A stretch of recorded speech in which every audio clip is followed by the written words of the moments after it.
प्रभु वंदना के लिए अपने दोनों हाथ जोड़ लें।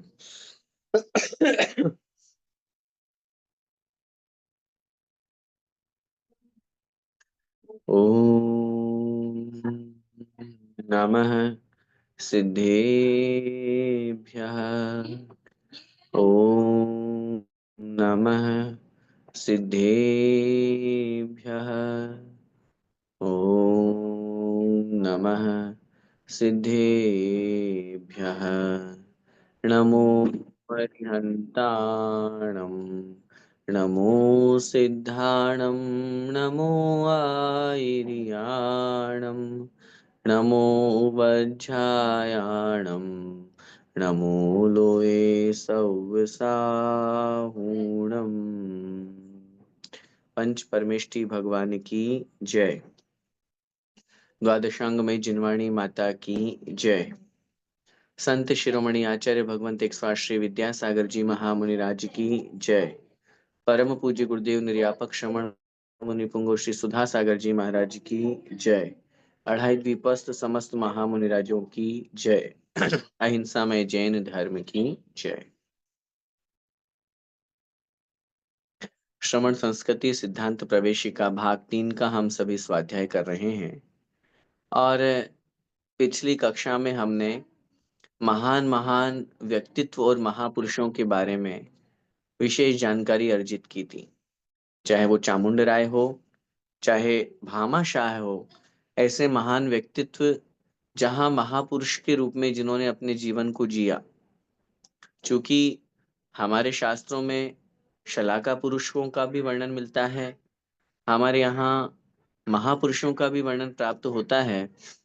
ये सभी महानुभाव भले ही महापुरुष और शलाका पुरुष के अंतर्गत न आए हों, क्योंकि वो तो चतुर्थ काल में होते हैं, लेकिन पंचम काल में भी ऐसे ऐसे व्यक्तित्व हुआ करते थे जिनके जीवन के माध्यम से हमें विशेष प्रेरणा मिली। उसी के अंतर्गत आज हम एक ऐसे कैरेक्टर के बारे में पढ़ेंगे, बचपन से जिनके बारे में सुनते आए हैं, बालबोध भाग 1 से, कि जीवनधर स्वामी ने मरते हुए उस कुत्ते को नमोकार मंत्र सुनाया था, जिसके प्रभाव से वह कुत्ता, वह श्वान मर करके और देव पर्याय में जन्म लिया। कभी कभी ऐसा हम सोचते हैं, ऐसा विचार हमारे मन में आता है कि इन सब प्रसंगों को सुन करके, कि देखिए एक तिर्यंच प्राणी के अंदर भी एक तिर्यंच जीव के अंदर भी कहीं ना कहीं ऐसे परिणाम, ऐसे साधुता के परिणाम, ऐसे समता रूप परिणाम उनके जीवन में आ जाते हैं। जरूरी नहीं है कि मात्र मनुष्य ही आत्म कल्याण करता हो। यदि हम अच्छी प्रकार से उस श्रावक के अंदर, उस तिर्यंच जीव के अंदर ऐसे उपदेश उसे प्राप्त हो जाते हैं, तो शास्त्रों में उसे भी पंचम गुण स्थान वर्ती कहा गया है। पंचम गुण स्थान वर्ती उस तिर्यंच स्थिति में, तिर्यंच आयु में भी उसके परिणाम इस तरह से भद्र हो सकते हैं। आइए अपन देखते हैं जीवनधर स्वामी के इस पाठ को। पेज नंबर 41, पाठ नंबर 4। एक समय भरत क्षेत्र में हेमानंद नाम का देश था। उसकी राजधानी का नाम राजपुरी था। वहां राजा सत्यधर राज्य किया करते थे। उनकी रानी का नाम विजया था। एक दिन रानी विजया ने रात्रि के अंतिम प्रहर में 3 स्वप्न देखे।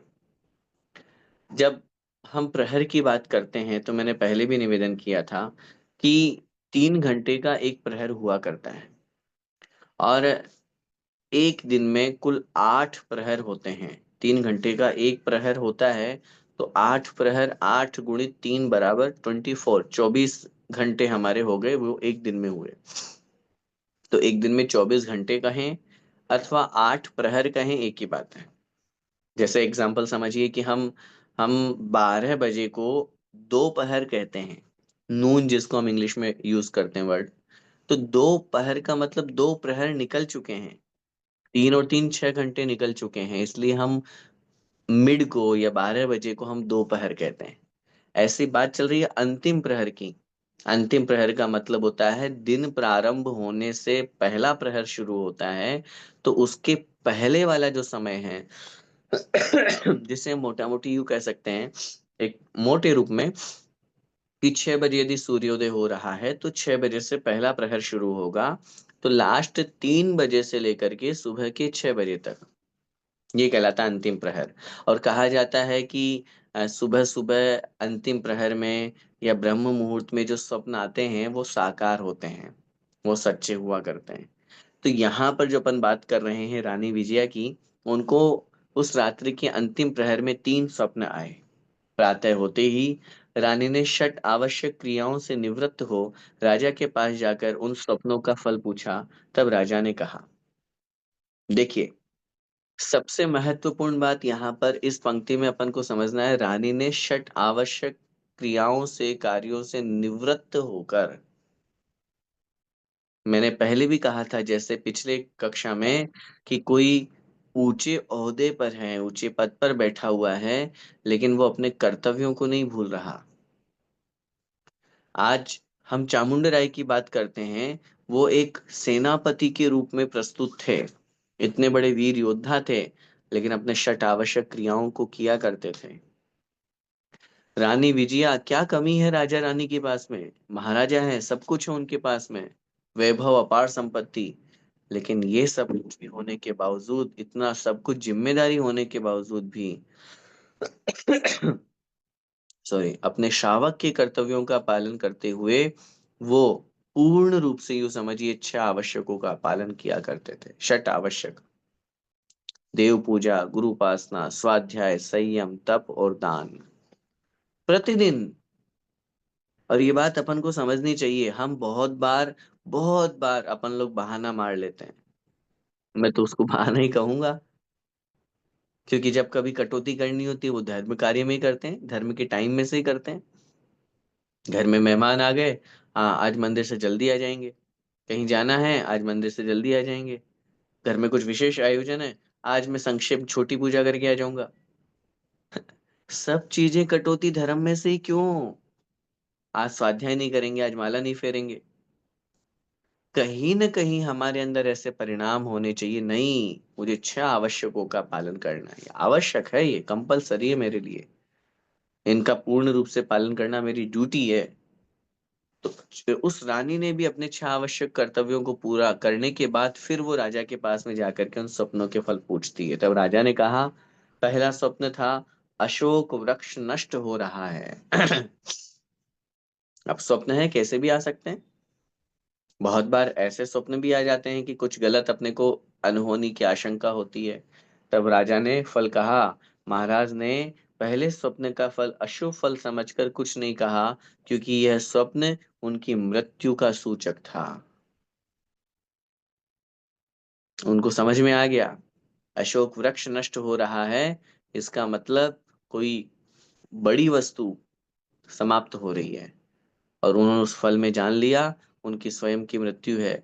लेकिन वो जानते थे कि अगर मैं ये बात कहूंगा तो रानी को कितना दुख होगा। जबकि उन्हें भी अंतरंग में दुख तो हो रहा था, विचार तो उनका भी चल रहा था, लेकिन क्या कर सकते हैं। इस दृष्टि से उन्होंने नहीं कहा उसका फल। दूसरा स्वप्न, मुकुट सहित नया अशोक वृक्ष। और जैसे ही दूसरा स्वप्न, जिस वृक्ष के ऊपर मुकुट लगा हुआ है, पहले वाला तो अशोक वृक्ष नष्ट हो रहा है, और दूसरे अशोक वृक्ष का जो फल सामने आया, उसके ऊपर मुकुट लगा हुआ है वृक्ष के ऊपर, जिसका फल यहाँ बताया, आपके एक तेजस्वी पुत्र होने वाला है।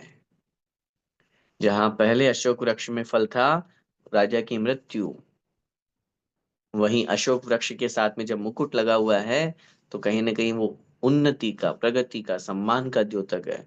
और वही भाव यहाँ पर रखा, तेजस्वी पुत्र उत्पन्न होने वाला है। और तीसरा स्वप्न था 8 सुंदर मालाएं। इसका मतलब फल था उसकी 8 सुंदर पत्नियां होंगी, जो राजा था उसकी। तो इस तरह से उन्होंने उन 3 स्वप्नों को उस रानी ने देखा और राजा ने उसका फल बताया। दोनों दंपत्ति सुखपूर्वक जीवन व्यतीत करने लगे। कुछ ही दिनों में रानी गर्भवती हो गई। तब राजा ने मृत्यु को निकट जानकर अपनी रानी व पुत्र की रक्षा के लिए एक मयूराकृति का विमान बनाया और रानी को उड़ना सिखाया, क्योंकि वो जानता था कि तीनों स्वप्न एक साथ होने वाले हैं। और जब पत्नी गर्भवती हो गई है, मतलब तेजस्वी पुत्र होने वाला है, और जब तेजस्वी पुत्र होगा तो वो जो पहले वाला स्वप्न था उसका फल भी निश्चित रूप से मुझे जल्दी ही मिलने वाला है। और पहले स्वप्न का फल था कि उसकी मृत्यु। तो राजा बड़ा नीतिज्ञ था, ज्ञानवान था, समझदार था, विवेकी था। उसने मृत्यु को निकट जानकर अपनी रानी विजया और अपने पुत्र की रक्षा के लिए एक मयूर आकृति का विमान बनाया। विमान जिसमें आगे मोर की आकृति लगी हुई हो और रानी को उड़ना सिखाया। एक दिन मंत्री काष्ठागार ने राज्य शासन के लालच में राजा से युद्ध करने की घोषणा कर दी। जब कभी ये होता है ना, विनाश काले विपरीत बुद्धि, या कभी अनहोनी होनी हो, या कभी हमारे साथ गलत होना हो, तो अपने आप ही संयोग ही ऐसे बन जाते हैं कि हमारे अपने भी दुश्मन हो जाते हैं। कर्म ऐसे ही संयोग बैठाता है। तो वही बात यहाँ थी, जो मंत्री उसका इतना सगा था, उसने राजा से युद्ध करने की सोच ली। तब राजा ने शीघ्र ही रानी को विमान में बिठाकर उड़ा दिया, क्योंकि वो विमान उड़ाना उन्होंने सिखाई दिया था। उन्होंने सोच लिया कि अगर मैं यहाँ हार जाऊंगा तो मेरी पत्नी को ही अपने अधीन कर लेंगे। तो रानी को उड़ना सिखा दिया और उड़ा दिया। और उसने प्रजा के हित एवं आत्म कल्याण के लिए राजपाट छोड़कर जिन दीक्षा धारण कर ली और सल्लेखना पूर्वक मरण कर देव पर्याय को प्राप्त किया।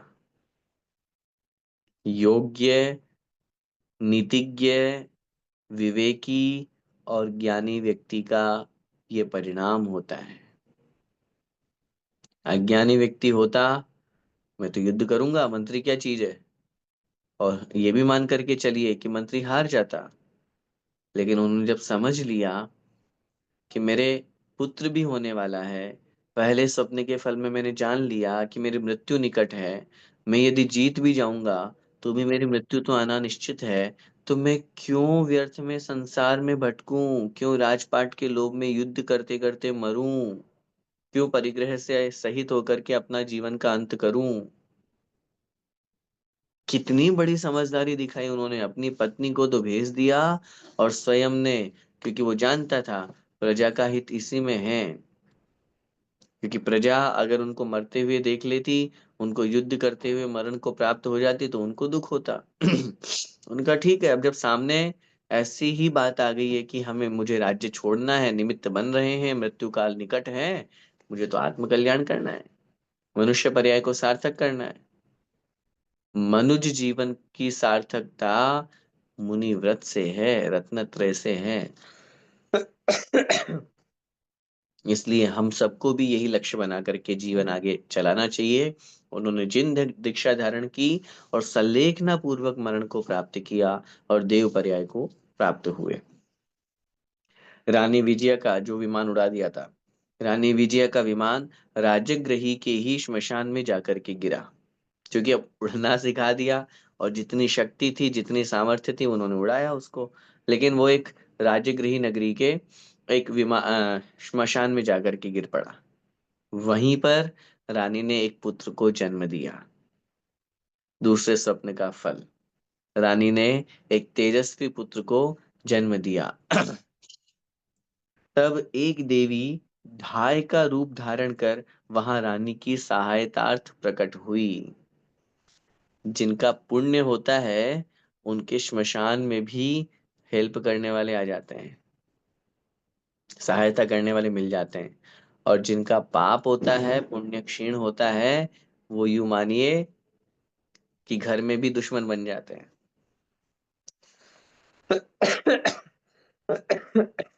सॉरी। वैराग्य भावना में एक पंक्ति आती है, पुण्य उदय जिनके तिनके भी ना ही सदा सुख साता। सोचिए, रामचंद्र जी इतने पुण्यशाली थे, लेकिन उस पुण्य में कमजोरी पड़ी, पाप का उदय आया, जंगल में दर दर की ठोकरें खानी पड़ी, सीता का अपहरण हो गया। यहाँ सोचिए, वो जंगल में है, श्मशान में है, कौन समझने वाला, कौन जानने वाला। और फिर ऊपर से ऐसी परिस्थिति, प्रेग्नेंट है, पुत्र को जन्म दे दिया, अब कौन संभालेगा उस स्थिति को? तो एक देवी ने धाय का रूप बनाया और उनकी सेवा के लिए वहां प्रकट हो गई। जिस दिन रानी के पुत्र हुआ, उसी दिन उस नगर के सेठ गंधोत्कच के यहाँ भी पुत्र जन्मा और उसी समय मृत्यु को प्राप्त हो गया। देखिए, योग देखिए। उस रानी विजया के यहाँ जन्म हुआ पुत्र का, उसी दिन उसी राजगृही नगर के जो सेठ गंधोत्कच थे, उनके भी पुत्र का जन्म हुआ, लेकिन संयोग के साथ में वियोग मरण को प्राप्त हो गया। जब वह अंत्येष्टि के लिए श्मशान में आया तो उसे विजया का पुत्र दिखाई दिया, क्योंकि श्मशान में गिरा था उसका विमान और श्मशान में ही वो थी, उसने पुत्र को जन्म वहां दिया था। तो जब उसकी वो अंत्येष्टि के लिए वहां आया वह सेठ, तो उसे रानी विजया का पुत्र दिखाई दिया। सेठ जब उस पुत्र को घर ले जाने लगा, तब पेड़ के पीछे छिपी हुई विजया ने उसे जीव शब्द कहकर आशीर्वाद दिया। क्योंकि अब वो उस स्थिति में थी कि वो सामने नहीं आ सकती थी। तो उसने तो देखा भी पुत्र है यहाँ पे, मेरे विधाता ने या मेरे भाग्य में ऐसा ही लिखा है कि एक पुत्र चला गया, तो यहाँ दूसरा पुत्र के रूप में मुझे ये प्राप्त हुआ है। तो रानी विजया ने उसे जीव कह करके संबोधित किया। सेठ ने जीव शब्द सुनकर उस शिशु का नाम जीवनधर रख दिया। संस्कृत में जीव शब्द जीने के अर्थ में भी प्रयोग होता है। जीव माने जियो लाल, जिसको अपन बोलते हैं ना, जियो, खुश रहो वाला जो आशीर्वाद देते हैं ना, जियो। जीव माने जीना चाहिए, जियो। ये भी आशीर्वाद रूप में, तो नाम तो है ही जीव। जीवनधर उसका नाम रख दिया। विजया को देवी दंडक वन में रहने वाले तपस्वियों के आश्रम में ले गई, क्योंकि अब उसका वहां कुछ था नहीं विकल्प। तो वह उसको, क्योंकि वो जानती थी कि मैं भी यहाँ इसको कैसे रखूंगी, कैसे पालूंगी, और वो देवी उसको वहां के दंडक वन के तपस्वियों के आश्रम में ले गई। कुछ दिन बाद सेठ की पत्नी सुनंदा ने एक पुत्र को जन्म दिया, जिसका नाम नंदाढ्य रखा गया। उसका पालन पोषण भी जीवनधर के साथ होने लगा। जीवनधर ने प्रारंभिक शिक्षा प्राप्त करने के बाद सर्व विद्या विशारद नामक पाठशाला में आर्य नंदी से विद्वत्ता प्राप्त की। तो चूंकि अब उधर जो सेठ था, उसकी रानी के भी दूसरा एक पुत्र हुआ, जिसका नाम नंदाढ्य रखा था। तो दोनों की शिक्षा होने लगी। इधर जो जीवनधर था, इसने सर्व विद्या विशारद नामक पाठशाला थी, वहां आर्य नंदी जो गुरु थे, उनसे उन्होंने विद्वत्ता प्राप्त की। तत्पश्चात आर्य नंदी ने जीवनधर को शिक्षा देकर स्वयं आत्म कल्याण हेतु जिन दीक्षा धारण की। मैं फिर निवेदन कर रहा हूं, हम जितने भी प्रथमान योग के ग्रंथों को पढ़ेंगे, उन सब में एक ही लक्ष्य बनाया है सबका, सब जगह पे। जब अपने कर्तव्यों को पूर्ण कर लिया जाए, उसके पश्चात जिन दीक्षा धारण कर लेते हैं, सब गृहस्थी को छोड़ करके मोक्ष मार्ग पर लग जाते हैं। इसलिए इन प्रथमान युग के ग्रंथों से हम सबको ये शिक्षा लेनी चाहिए। पूज्य आचार्य भगवंत हमेशा कहा करते थे, या तो गृहस्थी में फंसो नहीं, अब फंस गए हो तो जिम्मेदारी पूरी करो और जल्दी से निकलने का भाव करो। ये नहीं कि अब फंस गए तो और दलदल में फंसते जाओ, नहीं, फंस गए ठीक है, कोई बात नहीं। ये भी एक श्रावक धर्म है, इसका निभाते हुए, इसका निर्वहन करते हुए, लेकिन लक्ष्य बनाओ कि नहीं, मुझे जितना जल्दी हो सके इससे बाहर निकलना है। तो इधर उन्होंने जिन दीक्षा धारण कर ली सेठ ने, नहीं सॉरी, सेठ ने नहीं, आर्यनंदी जो गुरु थे उन्होंने। अच्छा, तीसरा स्वप्न था कि उसका जो पुत्र होगा उसकी 8 कन्याएं होंगी, 8 कन्याओं से विवाह होगा। इधर जीवनधर का विवाह 8 सुंदर कन्याओं के साथ हो गया। एक बार जीवनधर अपने मित्रों के साथ क्रीड़ा स्थल पर पहुंचे खेलने के लिए। वहां ब्राह्मणों द्वारा रखी गई हवन सामग्री को किसी कुत्ते ने झूठा कर दिया। क्योंकि हवन सामग्री थी, भोज्य सामग्री होती है, चढ़ाने के लिए उन्होंने रखी थी, पूजा के लिए। और इधर से कोई श्वान आया, डोगी आया, और उसने उसको झूठा कर दिया। तब क्रोधित ब्राह्मणों ने उस कुत्ते को मार मार कर अधमरा सा कर दिया। ठीक है, हम यहाँ पे किसी के प्रति कोई अपनी टीका टिप्पणी नहीं है, लेकिन किसी जीव के द्वारा यदि किसी प्रकार की कोई गलती कर दी जाती है, तो इसका मतलब ये तो नहीं कि हम उसको मार मार करके अधमरा कर दें। हालांकि उनकी पूजा में उन्होंने व्यवधान डाला, उनकी सामग्री को झूठा कर दिया, लेकिन मारना अधिकार नहीं है। हम किसी को मारने के अधिकारी नहीं है। जीवन दे सकते हैं या नहीं वो आगे की बात है, लेकिन मारने के अधिकारी नहीं है। उन्होंने उसको मार मार के अधमरा कर दिया। जीवनधर ने उस छटपटाते हुए कुत्ते को देखा तो शीघ्र उसके पास जाकर बचाने का प्रयास करने लगे। बिल्कुल, कि मैं इसकी कैसे औषधि दे दूं, कैसे इसकी रक्षा करूं, उसके मुख में पानी डाला, सब कुछ किया, परंतु बहुत देर हो चुकी थी। तब अंत में उन्होंने उसे नमोकार महामंत्र सुनाया, जिसके प्रभाव से वह कुत्ता स्वर्ग में यक्षों का अधिपति देव बन गया। कहा भी जाता है अंत भला सो सब भला, और वही स्थिति उसके साथ में हुई। कि भाई अंतिम समय में उसके प्राणों की रक्षा करने की खूब कोशिश की गई, लेकिन जब लगा कि अब प्राण रक्षा तो नहीं हो पाएगी, तो अब जब प्राण निकल ही रहे हैं, तो हम इसको यदि नमोकार सुना दें, इसको यदि हम अच्छी उपदेश दे दें, क्योंकि संगी होते हैं, पंचेंद्रिय होते हैं। मैंने कहा ना, तिर्यंच जीवों में भी मन है। जो संगी पंचेंद्रिय तिर्यंच होते हैं, वो भी शिक्षा और उपदेश ग्रहण कर सकते हैं।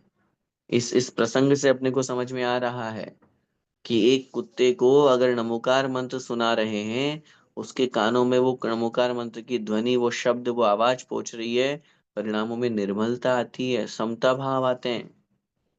नमोकार का प्रभाव ही ऐसा है। कितने सारे उदाहरण आपको मिल जाएंगे। हम एक सियार का उदाहरण आप लोग पढ़ते हैं, सुनते हैं, तो उसने मुनि महाराज से एक नियम ले लिया था कि मैं रात्र में पानी नहीं पीऊंगा, और जब वो कुएं के अंदर जाता तो वहां अंधेरा होता, तो उसको लगता है यहाँ तो रात हो गई। ऊपर आता तो उजाला होता, तो लगता दिन है, मुझे तो प्यास लग रही है, फिर अंदर जाता पानी पीने, रात लगती उसको अंधेरे में। उसने पानी नहीं पिया, प्राण त्याग दिए, मरण को प्राप्त होके देव बना।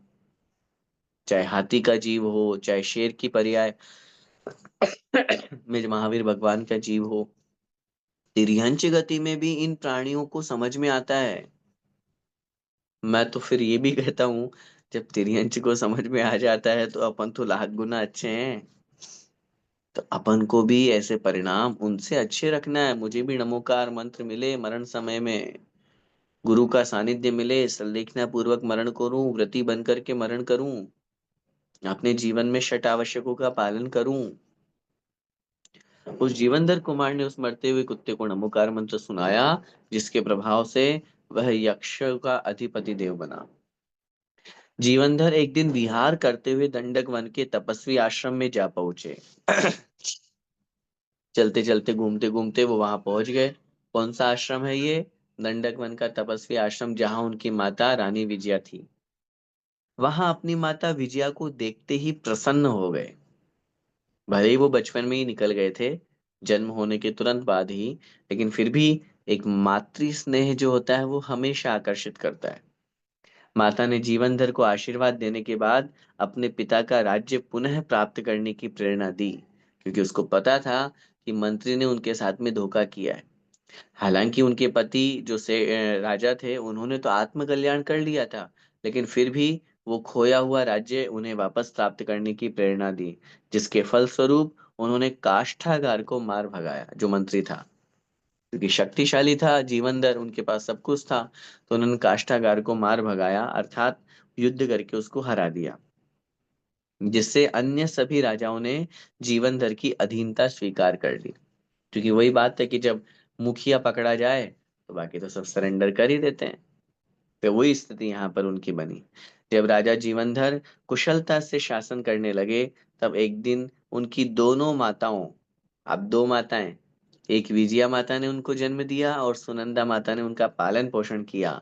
तब दोनों माताओं ने पद्म नाम की आरिका से दीक्षा ले ली।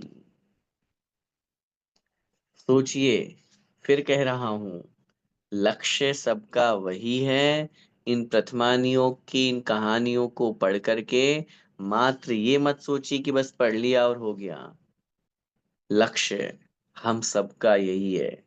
कर्तव्य पूर्ति होने के तुरंत बाद अब अपना आत्म कल्याण करना है। हाँ, जब तक कर्तव्य है, जब तक मेरी मेरी ड्यूटी है, नहीं मेरा, अब मैंने गृहस्थी बसाई है, मेरा कर्तव्य है इनका पालन पोषण, इनको योग्य स्थान पर पहुंचाना, पहुंचा दिया। शादी कर दी, बच्चे हो गए, पोते हो गए, अब उसके बाद में फिर और कोई आकांक्षा रह जाए, कोई इच्छा रह जाए तो नहीं, ये आकांक्षाएं इच्छाएं तो पूरी होंगी ही नहीं। इसलिए लक्ष्य जीवन का बनाइए। नियम की डायरी में एक लक्ष्य ये भी लिखिए कि मुझे व्रती बन करके समाधि पूर्वक गुरु चरणों में मरण करना है। और जब बार बार बोलेंगे, सुनेंगे, प्रार्थना करेंगे, तब वह भावना पूर्ण रूप से सफल होगी। और यहाँ देखिए, दोनों माताओं ने, विजया ने और सुनंदा ने आर्यिका दीक्षा को धारण कर लिया। 30 वर्ष तक कुशल शासन करने के बाद एक दिन बंदर की क्रीड़ा को देख उन्हें वैराग्य हो गया। किन्हें? जीवनदत्त स्वामी को। बहुत अच्छे से उन्होंने अपना शासन किया, सबको बहुत अच्छा सा, पूरी प्रजा का पालन पोषण किया। और फिर बंदर की किसी क्रीड़ा को देख करके उन्हें वैराग्य हो गया, तब गंधर्व दत्ता के पुत्र को राज्य सौंपकर स्वयं 8 रानियों के साथ,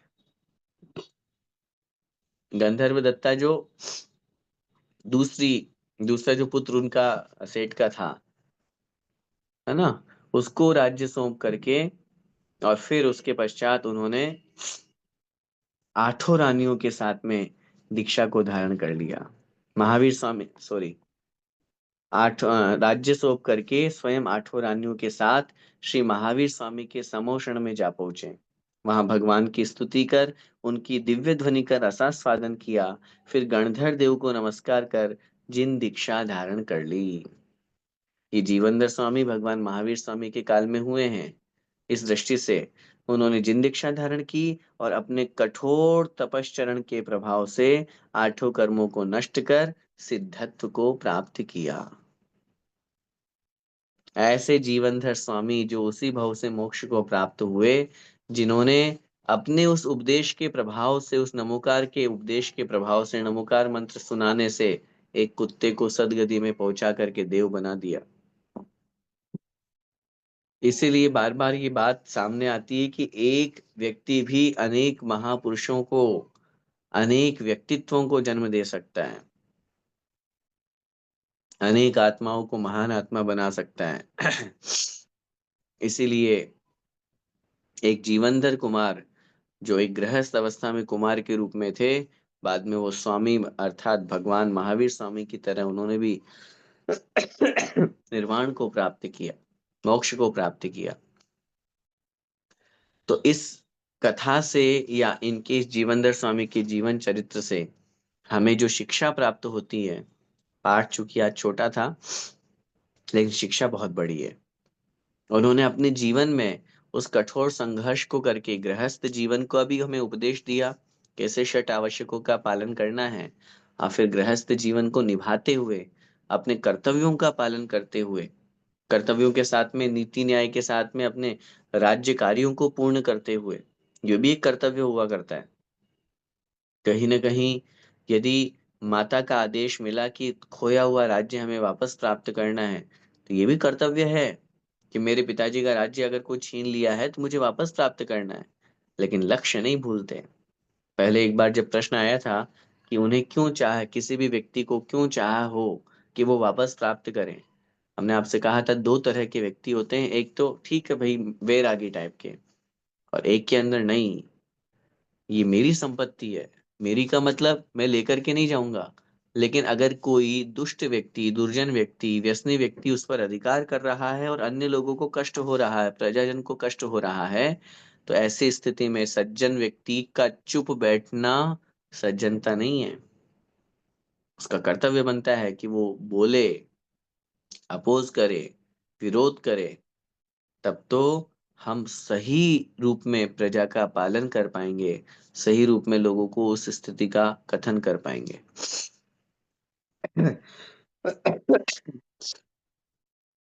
इसीलिए इन्होंने भी राज्य का संचालन किया, और एक योग्य समय आने पर महावीर स्वामी के समोषण में पहुंचकर उपदेश सुना, और उन गणधरों के माध्यम से उन्होंने अपने आप को और अधिक प्रबल करते हुए गणधर देव को नमस्कार करके जिन दीक्षा को धारण किया और सिद्धत्व को प्राप्त किया। वास्तव में धन्य है ऐसे जीवनधर स्वामी जिन्होंने अपने जीवन में अनेक कर्तव्यों का निर्वहन करते हुए आत्म कल्याण किया और मोक्ष को प्राप्त किया। चूंकि विशेष रूप से ये जीवनधर स्वामी उस मरते हुए कुत्ते को नमोकार मंत्र सुनाने के रूप में प्रसिद्ध थे, लेकिन इसके साथ में आज अपन ने ये भी जाना कि उन्होंने अपने पिता का खोया हुआ राज्य भी पाया, और न केवल पाया बल्कि अपने जो दूसरा भाई था उसको राज्य सौंप करके स्वयं जिन दीक्षा धारण करके और मोक्ष को भी प्राप्त किया। इस प्रकार इस पाठ से हम यही शिक्षा ग्रहण करते हैं कि हम भी अपने कर्तव्यों का पालन करते हुए एक दिन मोक्ष मार्ग पर लगें और हम भी उस मोक्ष तत्व को प्राप्त करें। इसी मंगलमय भावना के साथ बोले द्वादशांग में जिनवाणी माता की जय। संत शिरोमणि आचार्य भगवंत इक्सवार श्री विद्यासागर जी महाराज की जय। अभिनवाचार्य समय सागर जी महाराज की जय। पूज्य गुरुदेव मुनि पुंगव श्री सुधा सागर जी महाराज की जय।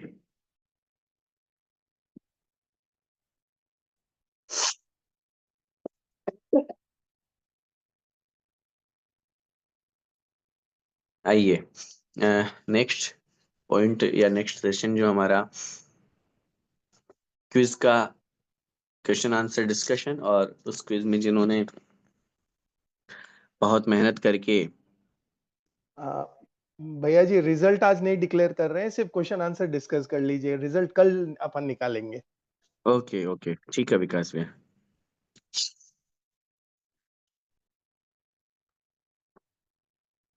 क्विज नंबर 39 हमारे सामने थी।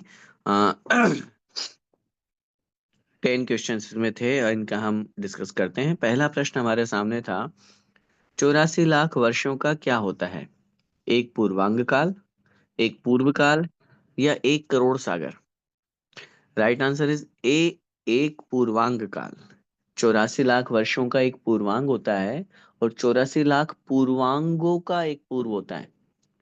तो पूर्वांग का मतलब हुआ 84 लाख वर्ष।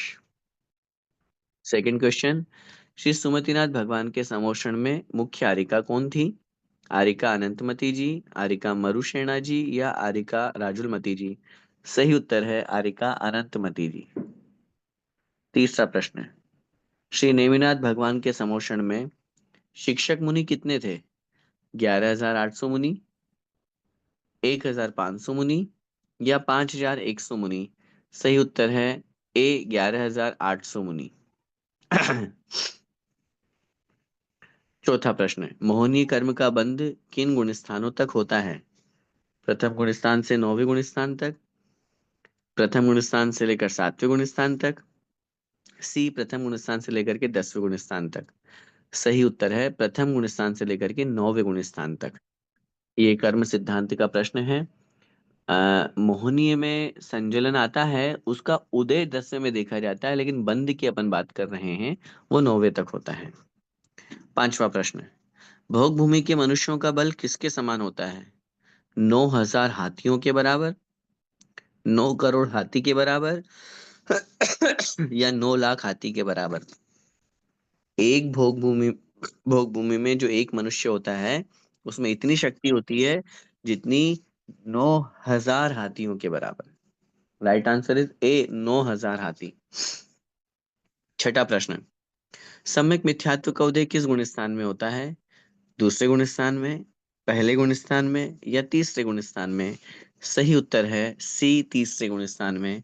तीसरे गुण स्थान का नाम है मिश्र सम्यक मिथ्यात्व। 14 गुण स्थानों में तो सम्यक मिथ्यात्व प्रकृति के उदय से तीसरा गुण स्थान बनता है। सातवां प्रश्न, विद्याधर ने तत्वार सूत्र कितने दिन में याद कर लिया था? 7 दिन, 1 महीना, या 9 दिन? सही उत्तर है 7 दिन।